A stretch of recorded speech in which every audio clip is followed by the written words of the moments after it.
নমস্কার বন্ধুরা, পুষ্পাঞ্জলি এগ্রো নার্সারিতে আপনাদেরকে স্বাগত জানাই। তো বন্ধুরা দেখুন, নার্সারিতে যেভাবে ইনকা গাঁদার বীজ থেকে চারা তৈরি করা হয়।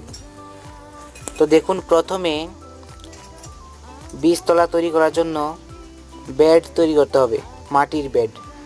সেখানে 50% মাটি থাকে, 30% যে কোনো কম্পোস্ট সার থাকে, আর 20% থাকে কোকোপিট অর্থাৎ নারকেলের ছোবড়ার গুঁড়ো। এর সাথে থাকে ছাপ ফাঙ্গিসাইড। এই সমস্ত উপাদান একসাথে মিশিয়ে সেগুলোকে রোদে ভালোভাবে শুকিয়ে মাটিটাকে জোরজোরে করে সুন্দর বেড তৈরি করা হয়। সেই বেডের উপর লম্বা দাগ টেনে সেই দাগ অনুযায়ী একটি একটি করে বীজ পোঁতা হয় এবং এই বীজ পোঁতার পর সেই বীজের উপর দিয়ে কোকোপিটের একটা আস্তরণ দেওয়া হয় যেন বীজটা ঢাকা পড়ে যায়।